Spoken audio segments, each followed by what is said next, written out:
मित्रांनो, छावणीत परत एकदा आपलं स्वागत। आणि आज 15 ऑगस्ट 2024 आणि नेहमीप्रमाणे आपण आज जो स्वातंत्र्य दिन आहे तो साजरा करणार आहोत पेब गडावर। सकाळी 5:42 आम्ही कर्जत गाडी पकडली आणि नेरळकडे जायला निघालो। शंतनू खेडकर यांच्या मार्गदर्शनाखाली आज आपण पेब गडावर जाणार आहोत। हे सगळे आपले सहकारी आहेत।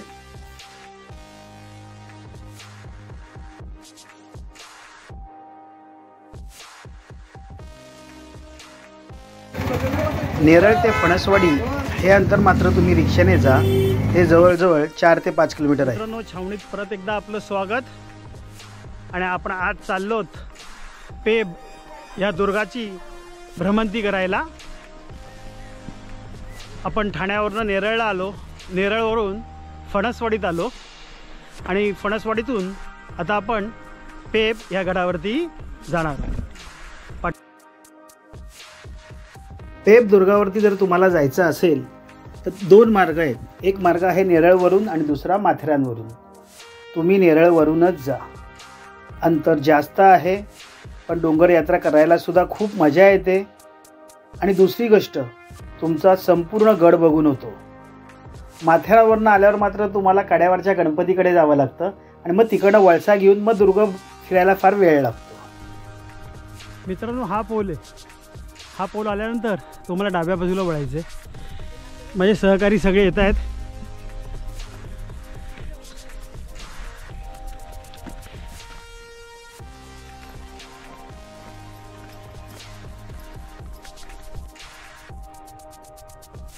आता आपण पठारावरती आलेलो आहोत। हा समोर आहे, हा दुर्ग आहे। नंतर आपण बरोबर या खिंडीतून माथेरानच्या बाजूला उतरणार आहोत। निम्म्याच्या वरती अंतर आपण चालून आलेलो आहोत। काही मंडळी मागे आहेत, त्यांच्यासाठी आता आपण इथे थांबलो आहे। कसं वाटतंय तुम्हाला मुलांनो? आपली अर्धी मंडळी आली आणि पाठीमागून आता येत आहेत सर्व। आपण काही निम्म्याच्या वरती अंतर काही चालून आलेलो नाही आहोत, सगळ्यांना बरं वाटावं म्हणून मी ते म्हटलंय।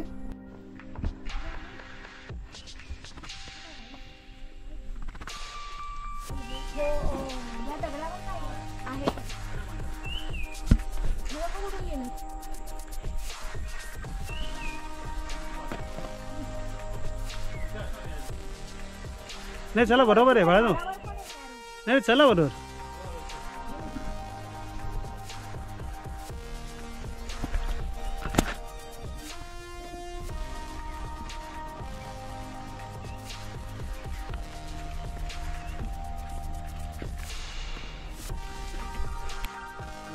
आता मित्रांनो, तुम्ही हे झाड बघा फक्त। हे 3 जण इथे उभे आहेत की जंगलात अशा प्रकारची झाडं असतात, तशीच हवीत।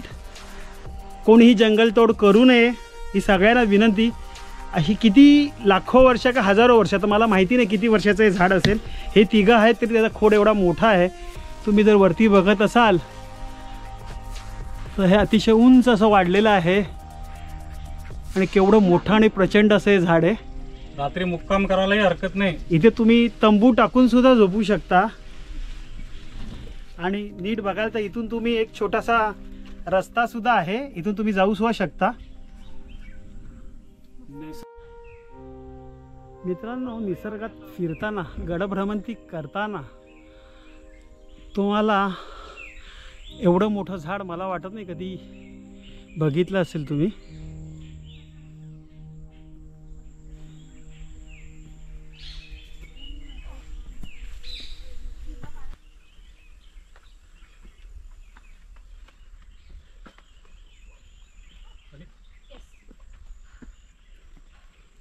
येस नुपूर, वरती बघ।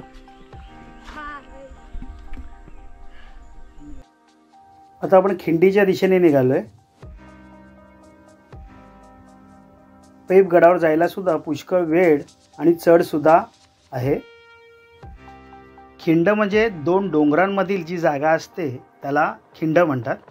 तुम्ही समोर बघत असाल की हा रस्ता सगळा खडकातून आहे त्यामुळे सावधानता बाळगायला लागते.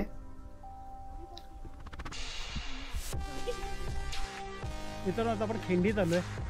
माझ्या पाठीमागची वाट जी आहे, जर तुम्ही नाखिंदवरून येणार असाल तर पाठीमागच्या वाटेवरून येता. आता आपण इथून खालती आलेलो आहोत. आता आपल्याला इकडनं वरती जायचं आहे. आता नुपूर पाणी पिती आहे, मनाली पण आहे, पाठीमागे जुवेकर झोपला आहे. इकडनं वरती आता आपण जाणार आहोत. जवळजवळ गडावरती आता आपण आलेलोच आहोत. खिंडीमध्ये विश्रांती एक जुवेकर घेतोय आणि तर त्याच्या पुढे जाऊन मी झोपणार आहे, जरा आराम करणार आहे. कारवीची ही निळी फुलं मस्त फुललेली आहेत. संपूर्ण डोंगरामध्ये कारवीचं रानच माजलेलं आहे. आणि समोर आता तुम्ही बघताय तो पेबदुर्ग. थोडा वेळ थांबा फक्त. डोळ्यासमोर येईल.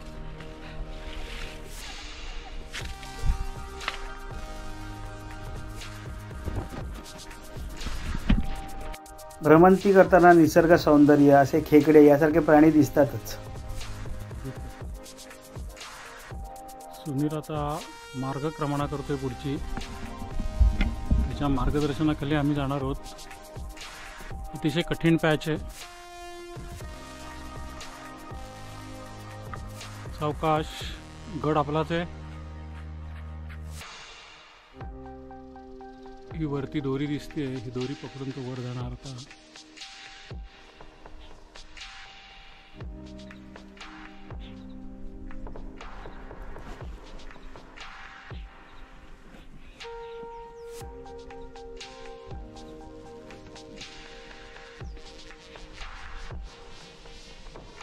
वा वा वा, सुरेख. येस, आपण असे खालून आलो बघा, ती लांबून आलो. मागे उल्हास नदी दिसते. येस,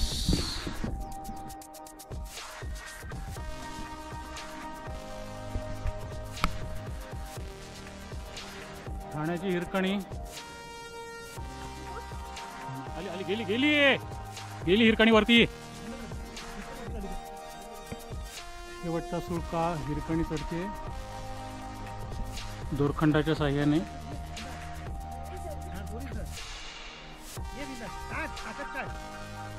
खेच खेच, दोरी सोडू नको. हा,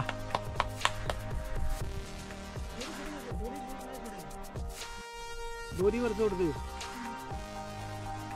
येस, बरोबर आलीस तू. दोरी पुढची गाठ धर. येस, अरे आलीस आलीस आलीस आलीस आलीस. डाव्या हाताला ये, डाव्या हाताला चिकट बस त्याच्यावरती. दोरी सोडायची नाही अजिबात. ये वरती. तुझा हात आहे तिथे बसल्याशिवाय दोरी नाही सोडायची. हात आहे तिथे बसल्याशिवाय दोरी सोडायची नाही. बरोबर आहे, दोरी पकडूनच चल. तुझ्या डाव्या हाताला सरक. Speed up. Yes, speed up. बस त्या दगडावर. Yes yes yes, come on. मस्त मस्त मस्त. येस, काठीवर. हां, जोरावर जोर दे. येस, डावीकडे शिर. या, अरे हम अभी नो डाउट. अरे परफेक्ट, विदाउट एनी हेजिटेशन. चलो कमान, फाइट. हा पहिला बुरुज, ही पहिली पायरी. इकडे आलो. हा बुरुज आहे खरा. ही सगळी झाड आहेत त्यामुळे तुम्हाला दिसत नाही आहे. बुरुजावरती आलात तुम्ही. हा बुरुज. गडावरती दाखल तुम्ही. तिकडे चंदेरी आहे.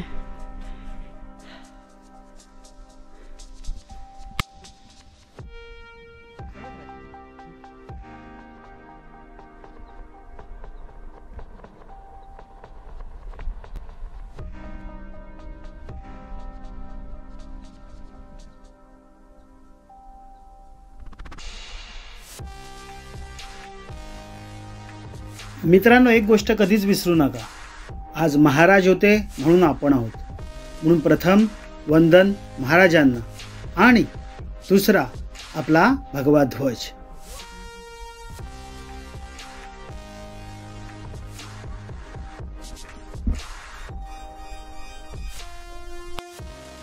महाराजांचं दर्शन घेतल्यानंतर आपण डाव्या बाजूला वळल्यानंतर हे पाण्याचं टाकं आहे. खूप आतमध्ये लांब लचक असं आहे. अशी बरीचशी टाकी आहे. तुम्ही आता बघालच पुढे. पाणी अतिशय स्वच्छ आहे. आपण आतमध्ये आता पाणी असल्यामुळे जाऊ शकत नाही आहोत.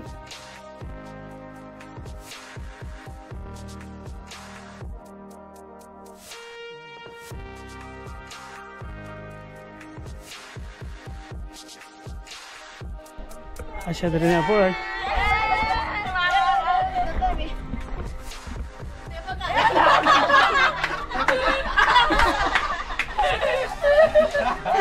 अरे पकड ना खाली. अरे खाली आहे नका नको करू खाली फोल्ड कर. अरे यात बाटली बुडव पहिला फोल्डने एकदम लूज धरले. आता बिस्किट टाकतो फोल्ड हलवतो.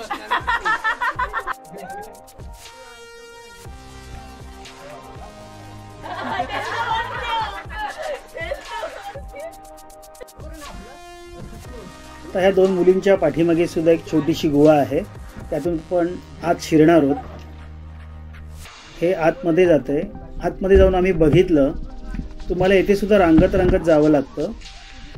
आतमध्ये गेल्यानंतर एक छोटंसं पाण्याचं टाकं आहे. आतमध्ये तुम्हाला विजेरी न्यावीच लागते. आतून हे बाहेरचं गुहेचं दृश्य कसं दिसतंय बघा. अतिशय सुंदर असं हे दृश्य दिसतंय. डाव्या बाजूला तो पाठीमागे दिसतोय तो चंदेरी किल्ला आहे. हे मी त्या गुहेतून घेतलेलं आहे. आणि नंतर मग डोक्याला विजेरी किंवा बॅटरी लावून म्हात्रे आतमध्ये येतोय. खूप काळोख आहे.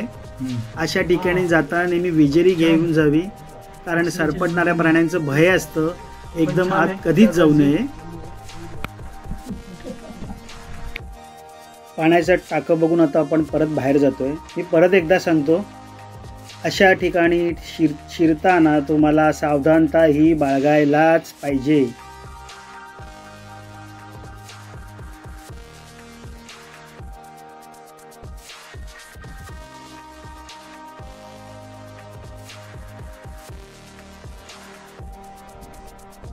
हे सुद्धा अवशेष आहेत. तासलेलं आहे सगळं. इकडे सुद्धा तासलेलं आहे. पण तुम्ही आता बघाल पावसाळ्यात शक्यतो अशा ठिकाणी जाऊ नये, कारण आता ही बघा मोठी मोठी दगडी पडली आहेत इथून कड्यावरून. त्यामुळे पावसाळ्यात थोडंसं सांभाळून, ज्या गडांना कडे असतात तिथे जरा जाणं सांभाळून. अमोल परब येतोय, जुवेकर येत आहेत. आता मित्रांनो आपण आता गुहेच्या दिशेने चाललेलो आहोत. गुहा तुम्ही बघालच केवढी मोठी आहे. तुम्ही राहू शकता तिथे.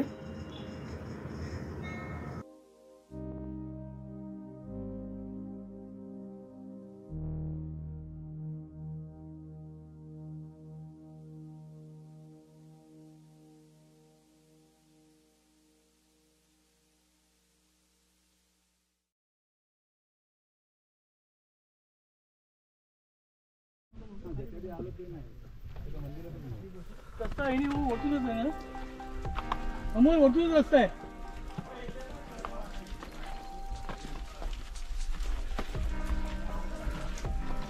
चला चला.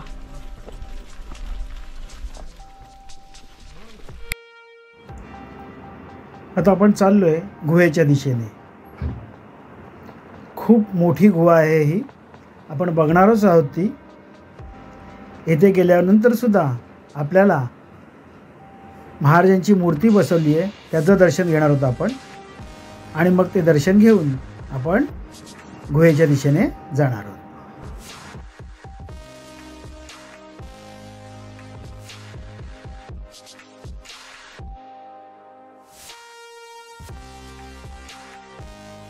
तेथूनच पुढे गेल्यानंतर तुम्हाला या गुहा दिसतील. प्रचंड आकाराच्या अशा या गुहा आहेत.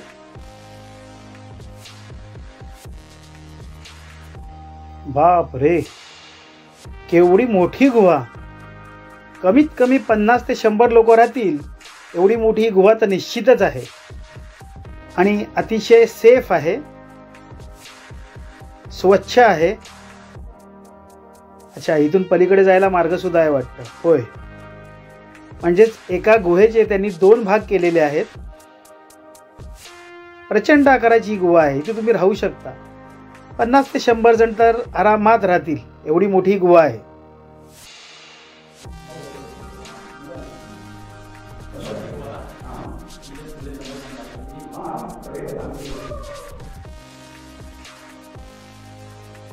आपण दुर्ग भ्रमण करतो हे महाराजांवरती प्रेम आहे म्हणून आणि आज गड होते म्हणून आपण आहोत.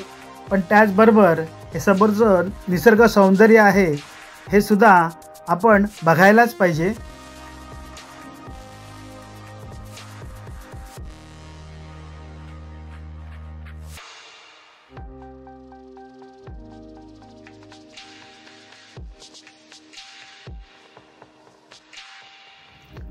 पुढे गेल्यानंतर तुम्हाला परत अशा या गुहा आणि पाण्याच्या टाक्या लागतात.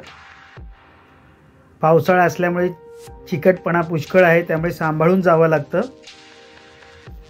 हे सुद्धा संपूर्ण भरलेलं आहे.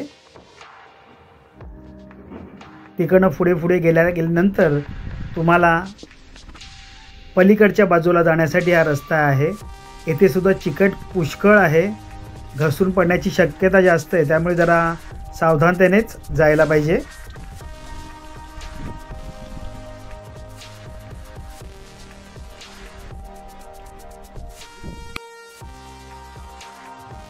अमोल आणि जुवेकर जात आहेत वरती. आता शिडी मार्ग आहे.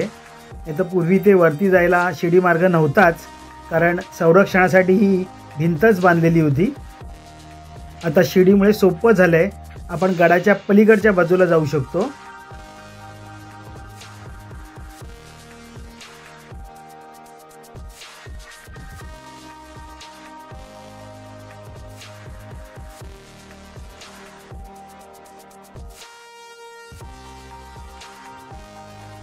शिडी चढून वरती आल्यानंतर हनुमानाचे दर्शन होते आणि त्याच्याच वरती आल्यावरती हे एक पाण्याचं टाकं आहे. हे पाण्याचं टाकं आता आपण बघितलं आहे. हे बघून आता आपण वरती जाणार आहोत. पावसाळ्यात येणाऱ्या झऱ्याचं पाणी वर्णन तुम्हाला आता कळेलच. हा नैसर्गिक पाणी 100% प्युअर. हा एक बुरुज आहे.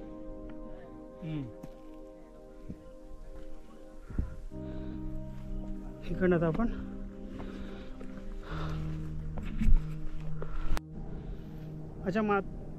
माझ्या मागे आता जे आहेत ते वाड्याचे अवशेष आहेत, ते आपण बघणार आहोत. किल्ला खरंच पावसाळ्यात बघायला खरंच सुंदर आहे. फक्त शायवाल पुष्कळ आहे, निसर्ग पुष्कळ आहे. वाड्याचे अवशेष मात्र एकदम सुस्थितीत आहेत. अतिशय सुंदर असा हा वाडा आहे. त्याचे हे विविध भाग सुद्धा आहेत. त्या काळी किती भव्य वाडा असेल याचा अंदाज येतो. वरती जाताना हे एक पाण्याचं टाकं लागतं आणि त्याच्यावरती आता हा पेकच्या गडावरचा सर्वात उंच असा भाग आहे, तिथे आपण आलेलो आहोत. आता आपण दत्तांचं दर्शन घेणार आहोत, दत्तांच्या पादुकांचं दर्शन घेणार आहोत.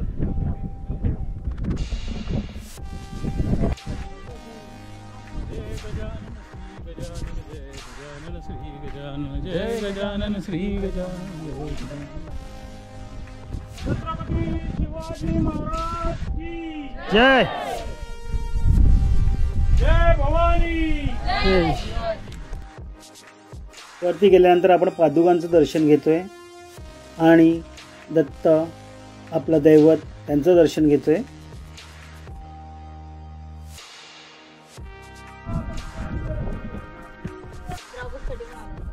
दुसऱ्यांना मिळालं नाही तरी चालेल, आपलं आधी पोट भरून घ्या. यासारख्या काही व्यक्ती काही लपवून बसलेले आहेत, काही जणी हाताची घडी घातलेली आहे. अशी सगळी मंडळी स्वतःचं पोट फक्त बघतात, दुसरे उपाशी राहिले तरी चालतात.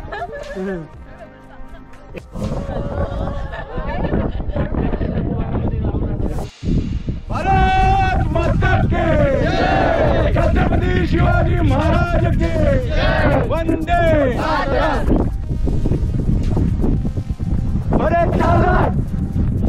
बरे परेड विश्राम, परेड सावधान, एक साथ नाचने की शुरू करेंगे, शुरू कर।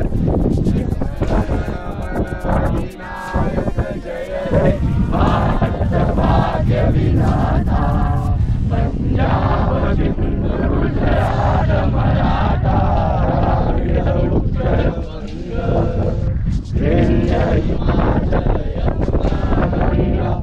उच्चल जलधि तरंग तव शुभ नामे जागे, तव शुभ आशीष मांगे, गाए तव जय गाथा।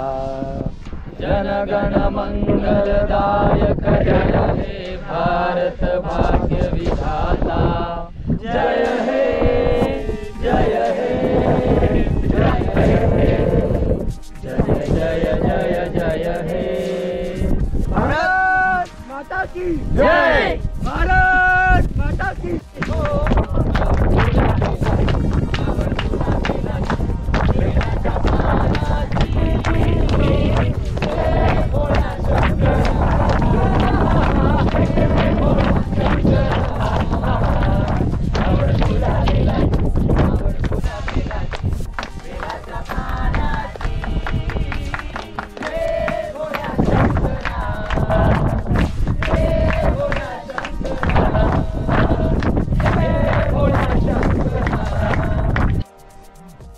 देवल गिरावते फिरावते निशान आली, ऐसे डूबे राव राने सबई गए दबकी, गौरा गणपति अब औरन को देखता आपकी ही बारह सब मारी गए दबकी, पीरा पैगंबरा दिगंबरा दिखाई देत, सिद्ध की सिधाई गई रही बात रब की, काशी हु की कला गई मथुरा मस्जिद भाई, शिवाजी न होते तो सुनत होती सबकी। याचा अर्थ कवी भूषणने अशा प्रकारे त्याच्या भाषेत मांडलेला आहे। एका अर्थी महाराजांचं त्यांनी वैशिष्ट्य सांगितलं आहे की जर शिवाजी महाराज या जगी नसते तर आपली काय परिस्थिती झाली असती, आणि ज्यावेळेस शिवाजी महाराज नव्हते त्यावेळेस काय परिस्थिती होती। पहिल्या ओळीपासून आपण घेऊया, देवल गिरावते फिरावते निशान आली, ऐसे डुबे राव राणे सबई गए दबकी। देवळं पाडली जात होती, त्या काळी अतिशय हाहाकार माजवलेला होता अन्य इस्लामी सल्तनतींनी, त्यामुळे गौरा गणपती आप औरन को देखता आपकी ही बारह सब मारी गई दबकी। अक्षरशः तो कविभूषण सुद्धा त्या देवांना विचारतोय की एरवी आमच्यावरती संकट आल्यानंतर तुम्ही आमच्यासाठी धावून येता, आज तुमच्यावरतीच संकट आहे तर मग तुम्ही का म्हणून शांत आहात? गौरा गणपती तुम्ही दोघं सुद्धा का शांत आहात? एका अर्थी देवाला प्रार्थना करतोय तो। पीरा पैगंबरा दिगंबरा दिखाई देत, सिद्ध की सिदाई गही रही बात रब की। अर्थात पीरा पैगंबरा म्हणजे काय तर मग इस्लाम धर्म पूर्णपणे वाढत चालला होता, परंतु सिद्ध की सिद्धाई या ठिकाणी म्हणण्याचा एकमेव अर्थ असा की सनातन धर्म एका दृष्टीने जगाच्या पाठीवरती नामशेष होत चालला होता आणि विषय राहून राहून फक्त इस्लामी सल्तनतींचा आणि इस्लाम धर्माचा राहिला होता। म्हणून मग कविभूषण शेवटच्या ओळीत असं सांगतो की काशी हु की कला गई मथुरा मस्जिद भाई, शिवाजी न होते तो सुनत होती सबकी। की काशीची जी आहे ती कला पूर्णपणे भ्रष्ट झाली असती, मथुरेची मस्जिद झाली असती, आणि शिवाजी महाराज जर या जगी अवतरले नसते तर एव्हाना आपण इथे जेवढे पण जण बसलेलो आहोत, जेवढे इथे नाही होत अन्य जगभरात जेवढे हिंदुस्थानात जेवढी पण लोक आहेत त्यांची सगळ्याची सुन्नत झाली असती।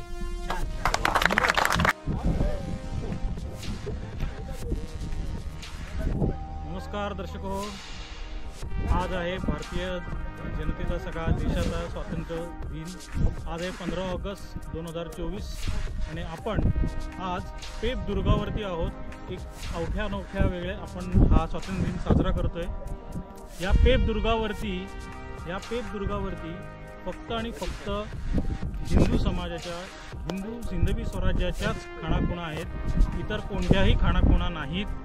हे एक आपल्या दृष्टीने एक जमेची बाजू आणि प्लस पॉईंट आहे आणि हे समाधानाची बाब आहे। असंच सर्व गड किल्ल्यांवर व्हावं ही स्त्रींची इच्छा, तेव्हाच आपण छत्रपती शिवरायांना वेगळी आदरांजली वाहू शकतो। धन्यवाद। आता आपण गड उतरायला सुरुवात करत आहोत आणि माथऱ्यांच्या दिशेने आपण चालायला सुरुवात करतोय। मित्रांनो, पेब या दुर्गाची म्हणजे ती विकट दुसरं नाव त्याला, आमची भ्रमंती झालेली आहे। आता आपण शेवटच्या बुरुजाकडे जाणार आहोत आणि मग शेवटच्या बुरुजकडून आपण माथऱ्यांच्या दिशेने कूच करणार आहोत। आपण त्या शेवटच्या बुरुजापाशी आलेलो आहोत. हा तो शेवटचा भक्कम बुरुज. वरूनच तुम्ही खाली आता बघालच की माथेरानला जाणारा रस्ता आहे. तेथून आपण कड्याचा गणपती आहे तिकडे जाणार आहोत. Saurabh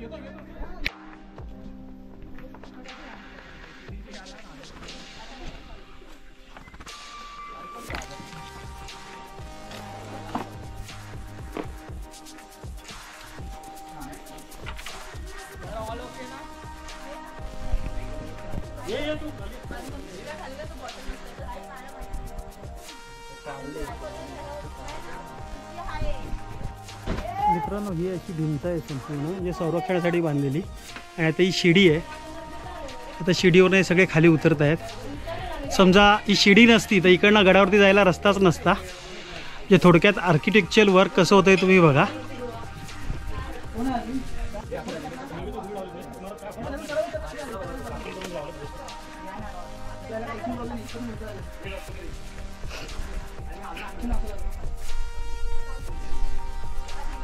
Yes, we done it.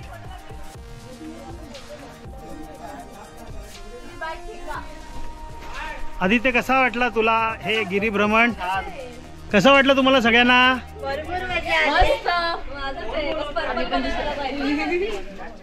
पाय कसा आहे?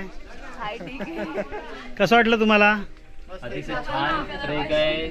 आम्ही आलो ती बाजू अगदीच कठीण होती, पण एक वेगळा अनुभवायला मिळाला आम्हाला. पहिल्यांदा एवढा असा कठीण ट्रेक केला. दोन्ही बाजूचे अनुभव घेतले. हां, तसंच करायचे असतात किल्ले गड.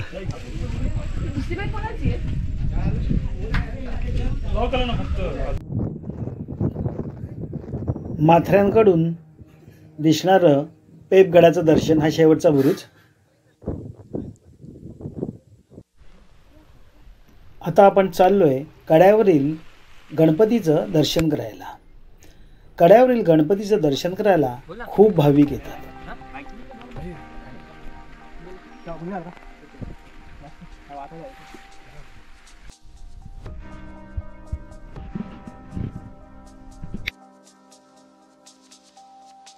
सर्वात प्रथम उंदीर मामाचं दर्शन घेऊ आणि नंतर आपल्या गणपती बाप्पाचं दर्शन. अतिशय विशाल अशी ही मूर्ती आहे. समोर दिसणारं दृश्य मात्र मी समोरच्या येणाऱ्या कड्यावरून घेतलेलं आहे. जेव्हा तुम्ही माथेरानकडून येता तेव्हा येथून कड्यावरचा गणपती तुम्हाला दिसतो. समोर दिसतोय तो प्रबळगड. आणि मित्रांनो, आता आपण निघालो परत घरी. आज पेबगडाचं विकटगडाचं दर्शन झालं. त्याचप्रमाणे 15 ऑगस्ट 2024 आज स्वातंत्र्य दिन आपण गडावर साजरा केला. परत सर्वात महत्त्वाचं, या गडावर फक्त आणि फक्त हिंदू धर्माचेच देवदेवता आहेत. इतर कोणत्याही धर्माचे गडदेवता नाही आहेत. आणि अशा तऱ्हेने हा व्हिडिओ तुम्हाला कसा वाटला? जर आवडला तर जरूर लाईक करा. माझे इतर व्हिडिओ बघण्यासाठी सबस्क्राईब करा. तुमच्या निसर्ग मित्रांना शेअर करा. आणि हो, आता आपण परत भेटणार आहोत 26 जानेवारी 2025ला. तोपर्यंत सगळ्यांना नमस्कार.